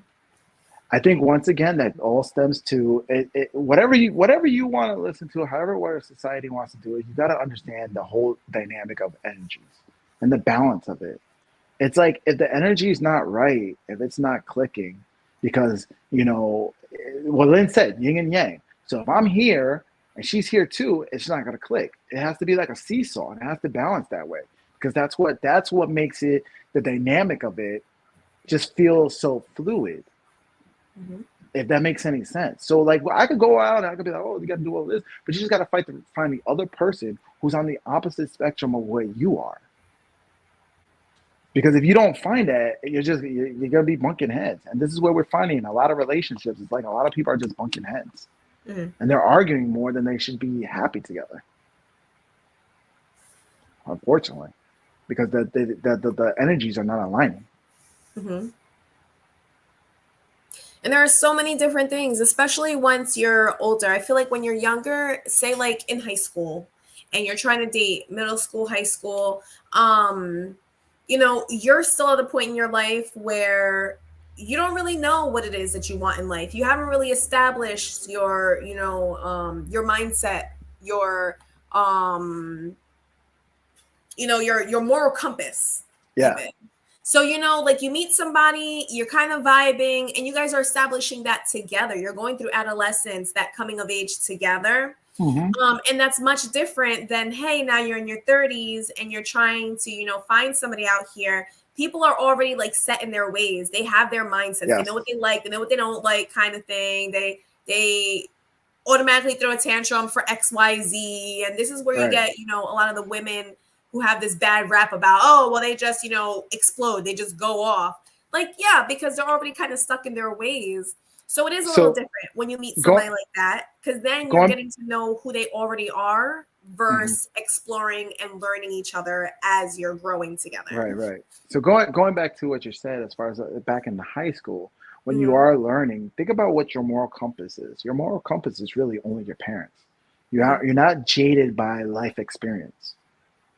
Right? So you're a little more tolerable to things because you only know like you're in that realm of like it's either the light side, like white or black. You don't know gray yet. Right. Life hasn't jaded you to the point where there's different shades of gray, right? So you're like, wow, this guy seems like a good guy. He's either white, oh, he's definitely a bad guy. He's black, right? Not in that sense. I just meant in like the terminology of coming to gray, right? So once you learn through life, it's not being jaded. It's almost like realizing like there are different colors of gray and you got to kind of develop boundaries for that.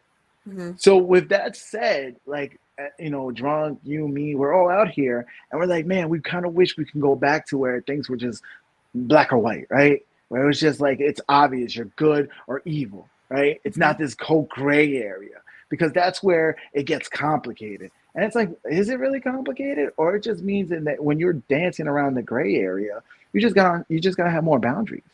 And just say it like, look, I don't want somebody who's going to give it up on the first night. That's hard to say for a guy, but that's a boundary you need to have. Start working towards that. Start saying, hey, if I do want to find something serious, I need to find somebody who's going to make me work for it. Somebody who's actually going to want to see me and just do something. So I remember a homeroom teacher senior year asking the class, are we getting married one day? And I was like, nah, why would I ever do that? But the older I get, the more I'm like exhausted by a bachelor type life. I don't have the mental energy for it no more. I just want one. Exactly. And that's why, because we supposed to complement each other. Mm-hmm. Listen, as much as society wants to put all these social constraints and social construct, be it whatever they want to say, we are still biological creatures, right? And when at the end of the day, we have a natural desire, we have that ticking time, a ticking clock to what? Make babies.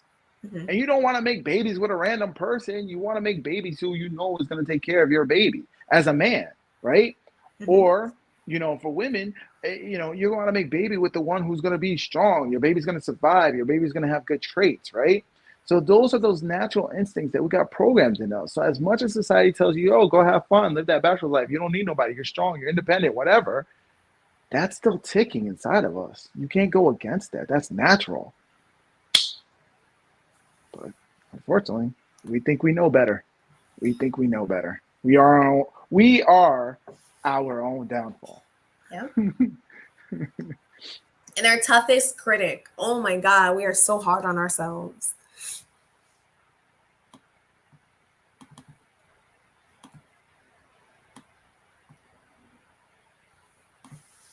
Yeah, and we all, you know what? I think ultimately we just want to be able to share this crazy thing called life with somebody. You want somebody in your corner that you can just share with, like sharing the joy, sharing the sadness, just all the ups and downs. And this is why we go back to Junk's comment up here. He was like, "There's too many." Society has too many standards, and we're too stuck on like gender roles, right? Mm-hmm. And the reality is if, once again, going back to the very beginning of this whole show, where it's like, if they take things away from, if we're still humble with who we are, right? You can't break me. And so if we start worrying about all this stuff, right? Oh, having this kind of this, all this laundry list of bullshit, and just be like, yo, I just want somebody I can vibe with. I'm okay being mediocre. I just want somebody who's okay being mediocre with me.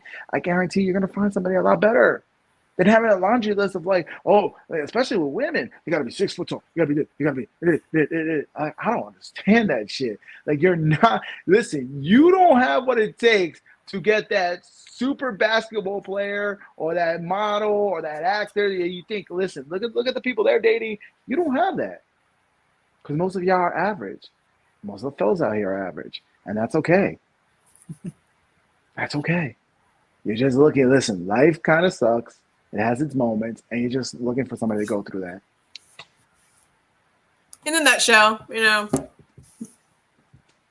Women hate hearing that, bro. Women hate hearing that. I know there's a lot of guys who don't mind hearing that, because they're like, oh man, yeah, Ray's right. I might have a shot out here. You're like, oh man, I might have a shot out here. And ladies, look at that face. Telling me I'm gonna get an average dude. I deserve better. Oh, I loved it, because if you, I've actually rewinded, your eyes rolled and everything. You were like, I've actually come to the conclusion that I'm never gonna get married. From the last conversation you told me, had listen, today, I said that last. I put some thought into it. I was like, I don't need marriage in my life. I said that last episode, and you got so mad at me. You were like, but Ray, you have such a big heart. How could you do that? How you could be so closed out of love? And I'm like, logically, because men get, divorce rate, men get, freaking child support and child custody and all this bullshit that comes from divorce. So logically, it makes sense that I should never get married again. But then you're like, just like, you have nothing to worry about when it comes to divorce. You have everything to win, and you're like, I'm done. I'm not getting married. But I'm not. That's not true. You know what? It's not true. It's not like it's this perfect line that's like, oh, like, again, it's not black and white. Like, if I get married, I could be the one screwed over. And life has taught me that in most cases, I'm the one who gets screwed over. I don't want to get married and then get raped in a divorce. That's awful. No, thank you. I will keep my property.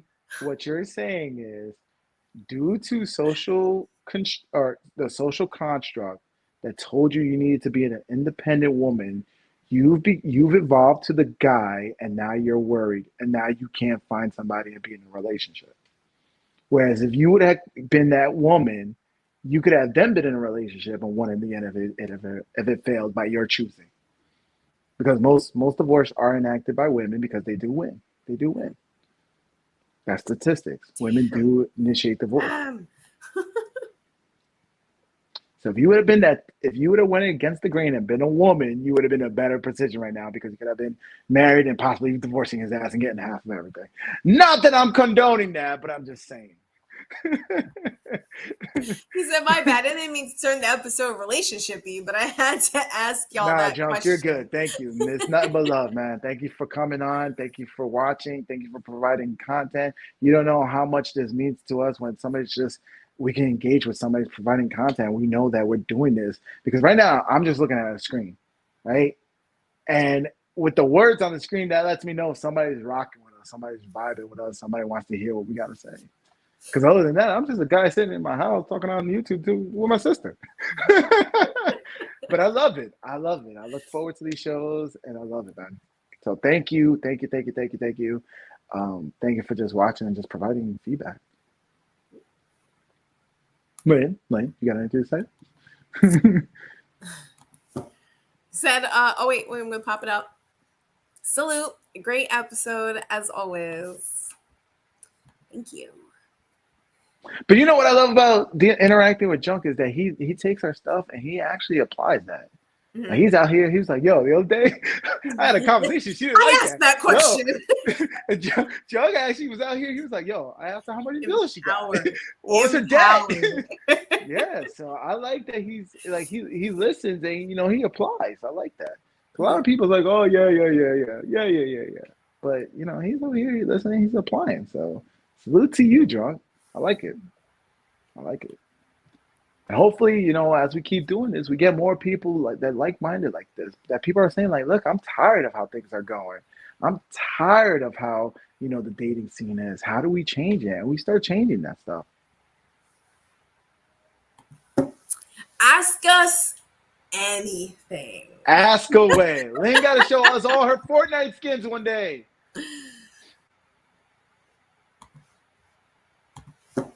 So yeah, I always test y'all advice in the field. I love that he comes back and he's like, yo, this shit's legit.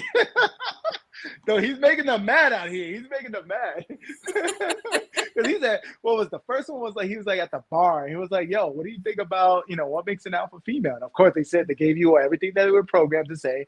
And I was like, no, that makes you a beta female because you're acting like a dude. Mm-hmm. If an alpha male is the most masculine dude, then an alpha female would be somebody who, a woman who's super feminine. And I guarantee you blew their minds. Like, what? No, but the funny was when he was like, yo, how much debt you got?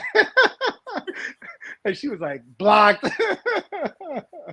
Oh, that's hilarious. He said, so why did you make the title the way it is, first off? Because we went into it, man. You were in here like an hour ago. We were going through different clips, and we were just showing the different mindset of our leaders,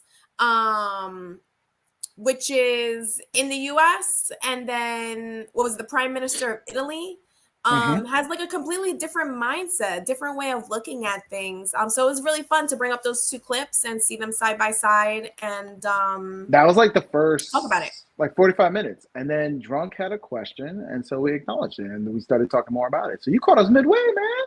But thank you. Listen. Thank you for joining us. Thank you for your comments. And if you want to engage with us, we're here to engage with you too. Mm-hmm. So no, we all chat about what a bitch is. No, it's more than that. We were talking about the dynamics of dating and just in general. We were talking about listen, we went deep. I'm selling it right now. It was good. You should take a listen. Do you think the Prime Minister is worse? No, it was actually the opposite. There's a lot of respect for what the Prime Minister was saying versus what Harris is saying, our VP was saying. Our VP, much like a lot of our politicians, They Are come up vapid. here, they address the nation, and they just repeat themselves. With this particular clip, she was just talking about community banks and community and how, banks are within the community and banks are supposed to be part of the community. And all she was really saying was community versus versus the prime minister in Italy, who was actually having full thoughts and concepts and ideas and an opinion that, we can either agree with or disagree with, but, it's more of a conversation. She was actually talking about community, but in a meaningful way. It was good. I like that. That because that's really what's going to take us. As things continue to get more negative, because we see it everywhere, it's just getting more into that negative direction. It's going to take community to get us back to that positive direction. And she was talking in the right way. Family, just normal, regular dating. Think about not just hooking up, but building a family, and then building, having that extended family, having that through church, through all that. She talked about all that in that clip. And really, that's truly what a community is, and that's what we're not the banks. Not that we're losing. We've already lost that sense of community here in the U.S. Even being in small towns. Ray and I are both in small towns in the Northeast. And there is no more that sense of community. No one comes together anymore. We're not, watching out for our neighbors' kids kind of thing. Like the neighborhood kids, they don't fear you anymore. It used to be like the neighborhood kids would see you and be like, oh, I know your mother. So they would, behave accordingly. Kids don't do that anymore. Keep you in line. Kids are There was some running crazy, running rampant, doing whatever they want, not respecting their parents, which means they will never respect any kind of authority. And it's sad. It's great that you said that, Lynn, because that's what we have out here. It's these kids that weren't disciplined that are still running out here with little children energy. Yes. There's a lot of men out here running out with a little boy energy. They never killed that little boy inside of them. They never were tested, right? Was it hard times make strong men, right? They were never tested. Nobody held them accountable. And it's all about accountability out here. So let's go through we got a lot of comments. Yeah, they're going in. So I've heard and read that a bitch is a masculine female, but also a female dog. And a feminine male is a bitch and rather overly masculine or super masculine. Why am I not pulling them up? Sorry. Let me pull them up as I'm reading this. As you're reading them. Go ahead. All right. But also a female. And then the feminine male, rather overly masculine or super masculine. I kind of want to digest that because he's kind of right.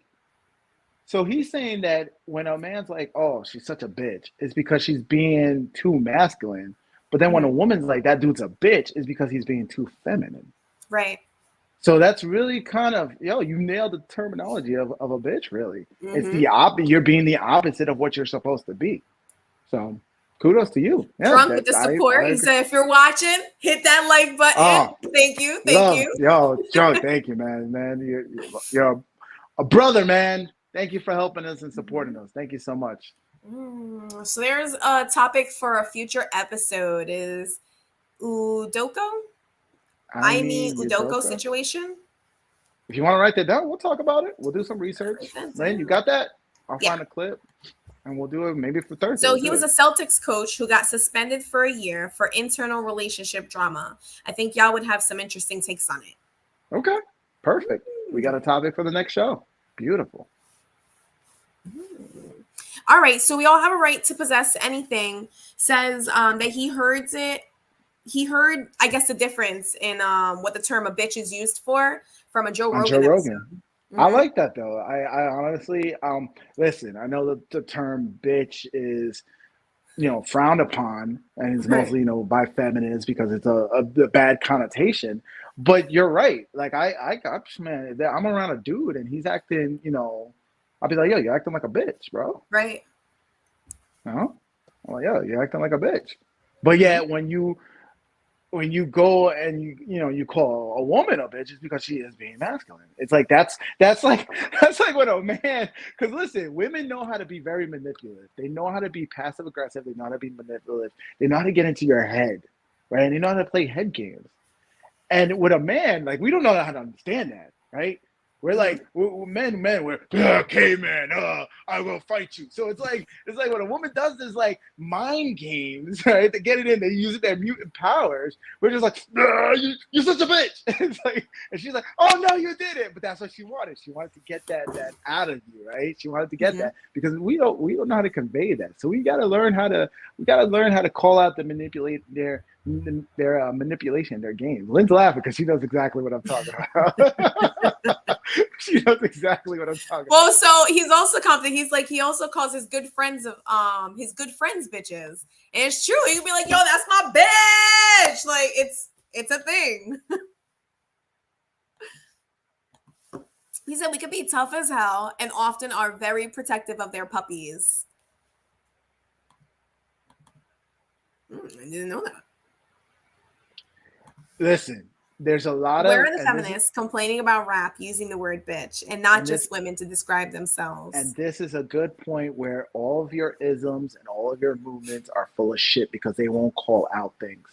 BLM will not call out rap music for using the N-word, right? Feminists will not call out rap music or pop culture for using bitch and all this stuff and degrading women. They won't do any of that stuff. They just want to guilt you into believing the way they want to believe. So that's why I say, look, label me whatever you want to label me as long as I'm a free thinker. Because what Lynn said earlier in the show is, as long as I have this, you can't do nothing to me.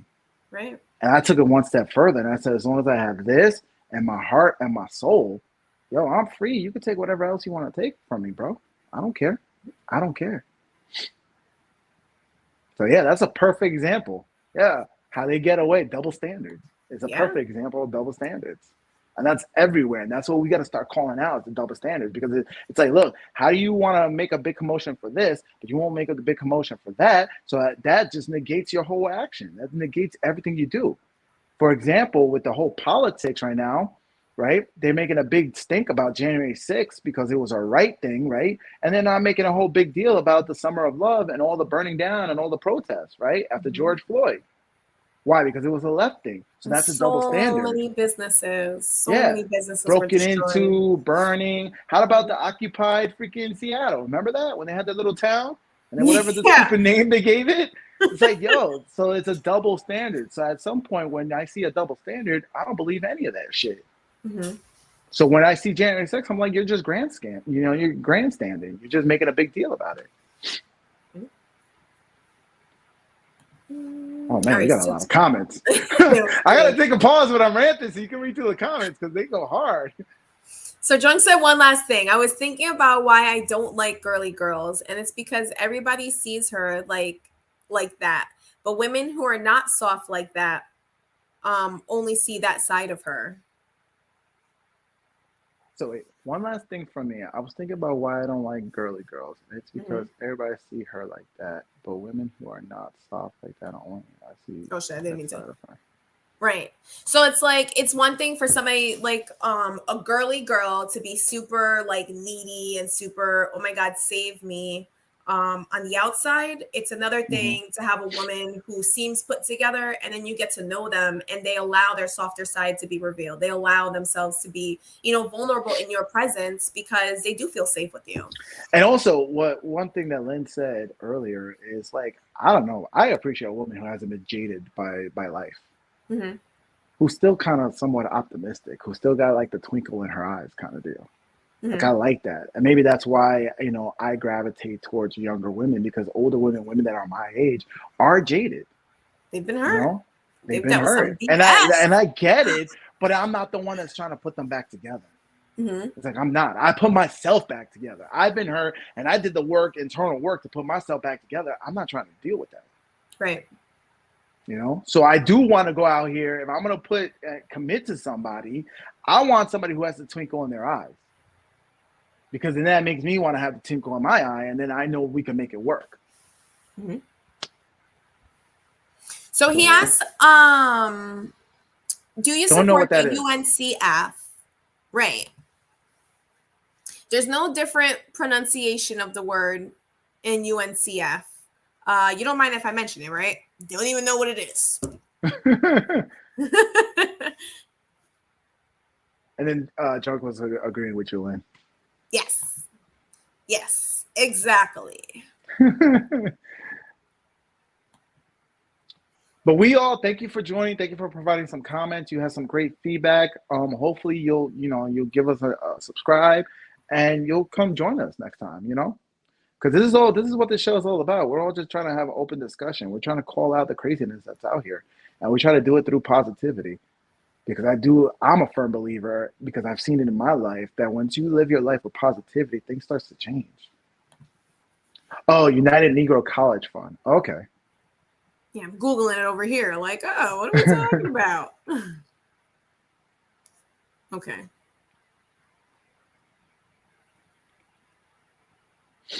But so it's basically listen, a philanthropic organization that funds scholarships for Black students.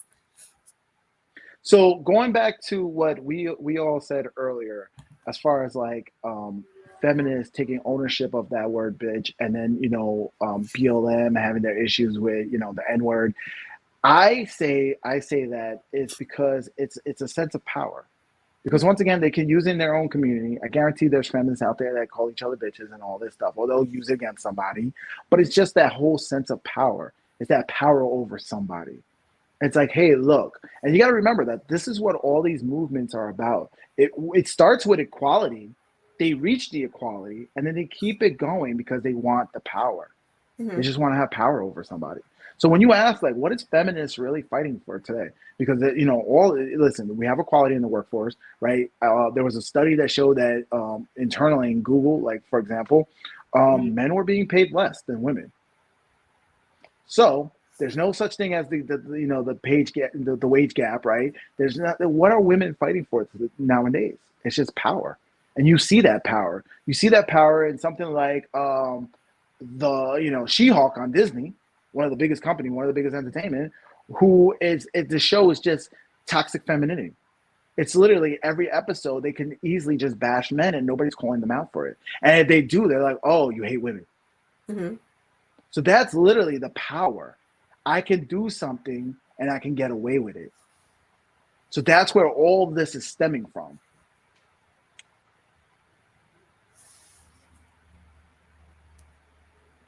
Drunk. Either way, I'm glad that you come in. Even if you come in at the last 10 minutes, the fact that you come in and you show support, you show love is much appreciated, because we are trying to do something. We are trying to, we're trying to be a trendsetter out here. We want to open the door for the communication. And the fact that you come in and not only do you come in, you always provide insightful comments and questions. Like, you're inquisitive. You want to keep the conversation going. So thank you. Listen, this is a milestone that you watch this from beginning to end. But you know what? It's always a milestone that you always come in and you just show love, man. So thank you. I respect that. And like I said, I love you from afar, brother. I love you from afar. Thank you. Mm-hmm. So he's also saying, how can more than one word be the N word? I don't hear the word Negro being rapped. I don't know what kind of rap music you're listening to, but we all know the N word is. Yeah, I can't listen. As corny as it sounds to say the N word, I should be able to say the word, but we are on YouTube, and I feel like if I say the word, we're gonna get strikes. So we are trying to do something on YouTube. So I get it. I gotta dance around YouTube's rules, even though I say a lot of things sometimes, and I'm like, oh shit. I think about it, I say it, and then I'm like, all right, I gotta, But once again, this is a self-censored that we put on us, especially when it's a word that's openly used. Mm-hmm. Right? It's openly used, but it just can't be for you. And I don't think we should do that with any kind of words. Mm-hmm. Now, don't get me wrong. If you say that word, there should be consequences. Yeah, you should be punched in the face if you use it in that connotation. Mm-hmm. But I don't think, like, right now how YouTube wants to censor, I don't agree with that. Right. Because it's a double standard. If you're going to censor me, you should censor any use of that word. And I guarantee that there's channels on here that uses that word openly, and that's a double standard. And that's what we should start calling out. And we got to do that through discussion. We don't get mad. We just talk about it. Mm-hmm. And we get other people to see it in our perspective. And there is a shift to where, people are going to be offended by the word dude. If you're like, oh, look at this dude over here. And they are now, you know, identifying with something that's not a dude. And now it's like, oh my God. And we have so many issues. And I just feel like I can't really, you know what? I can't even say what I was gonna say because I was gonna say I feel like we're putting too much attention on these words that we use because there are issues that are real issues. And it's not a matter of, oh, this person's pronouncing this word and this person called me that. It's like, who cares? Who cares at this point, you know? And going to we all, I mean, we all you keep coming back with these great like pointers that I gotta like focus on. So he talked about the Babylon Bee, and they got I think they got banned or they got blocked on Twitter because they just using the word woman and man. And so going back to what we were talking about, how all these words, now we're getting to the point where we can't even define what a woman is. And yet we're getting banned when we use the word woman. Right. And that's literally what happened to the Babylon Bee. I think they were something that was like, they gave, it was a trans woman. And they were like, they called him Man of the Year. And Babylon Bee got booted off of Twitter because of this. And it's like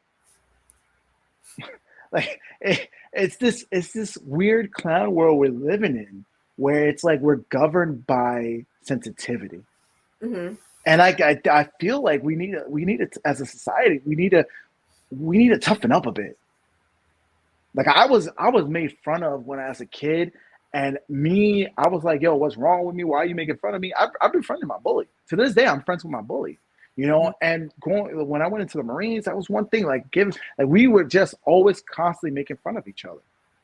You know, you got that Southern guy who was like calling me the New Yorker and all this, and like he would go in on me, and I would go in on him. Every racial name I knew for a white guy, I gave it to him. Every racial name he knew for a Hispanic dude, he gave it to me, and I thought that shit was funny.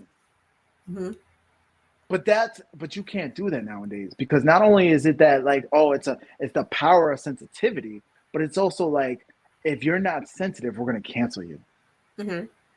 So it's almost like we're building into the society of weakness, just internal weakness.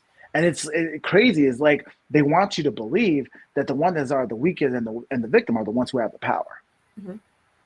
But it's not like that. If anything, it should be the majority.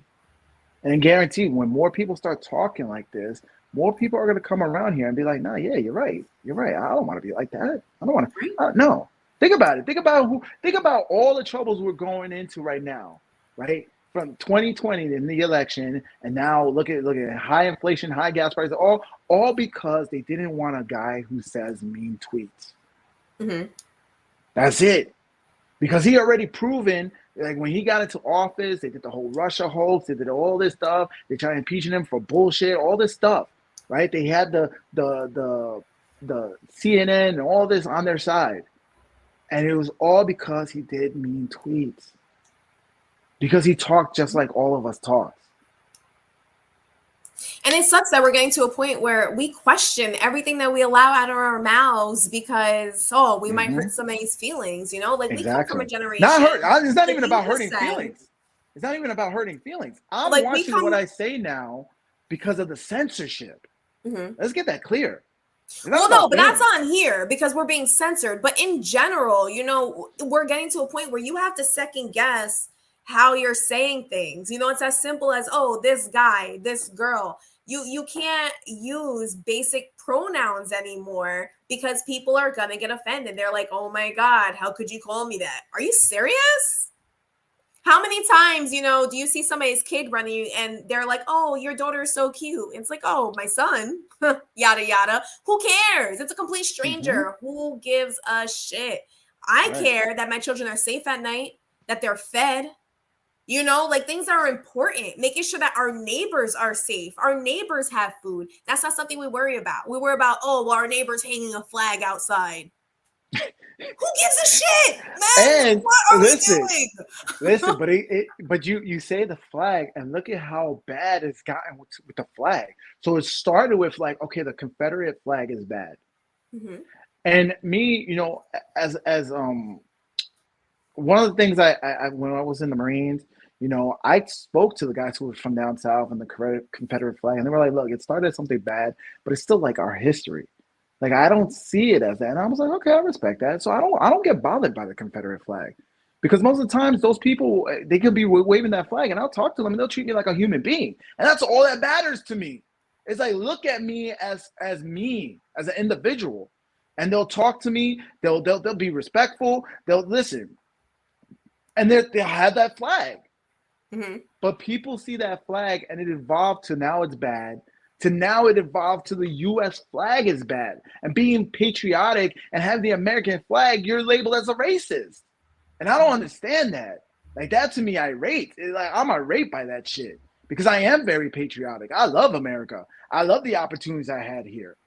Like I've lived here and I've been blessed from day one. And look at me, I'm Hispanic, I'm Puerto Rican, and I've been blessed. Oh, the comments are going, so I got to take a pause. They are. They're just going. But I got to talk about that because I love America. But the fact that if I have it on my, on my car, or if I have it outside my house, I'm gonna be labeled a racist. Right. How am I the racist? I'm Hispanic. That doesn't make no sense. But you know what? People say that, and listen, all races can be racist. Newsflash. And actually, being racist is biological. How do you not want your race to survive? How do you not want your race to be superior?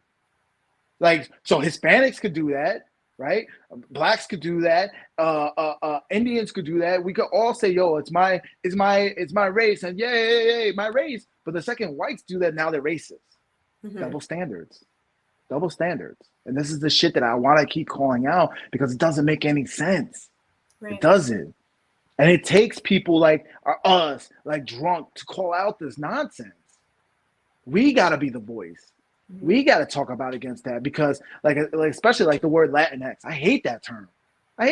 Because you're butchering the Spanish language. Spanish language, especially Spanish language. This goes back to the whole masculine and feminine energy. It's embodied in the language, right? With the ahs and the oohs, right? Like Latino, I'm Latino, you're Latina, right? Like just the way it's saying it, the way we talk, the way we engage, that whole feminine energy and the whole masculine energy has been all around in there. And they want to take it, going back to what the Italian, prime minister was saying, and they want to kill who we are and make it parent one, parent two, person X, person Y. I don't want to be that. I don't want to be that. I like being a dude. You like being a woman, right? So what's wrong with saying that you're Latina? Saying I'm Latino.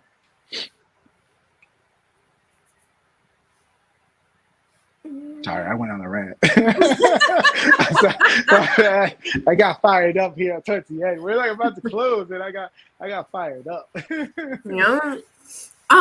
No, but you know what? It was another great episode, and I love that we can go on these rants, and I love that we can put our perspective out there, because at the end of the day, you don't have to accept our opinions as law. It's just our opinions. We want to give you guys the opportunity to be free thinkers. And I just want people to walk away and want to engage. That's it. Let's just have that conversation. The fact that one side is getting censored and you can't talk about things that is just common sense things. I love comedy.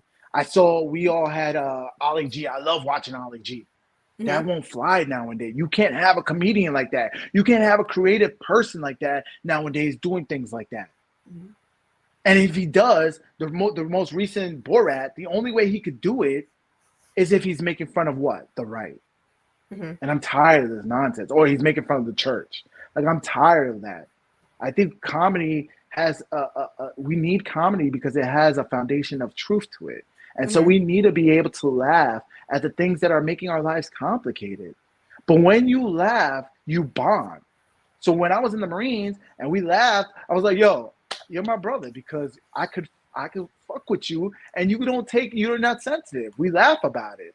So the white guy that had all the jokes about me being Hispanic and I had all the jokes about him being white, he was my brother because we laughed and we bonded through laughter.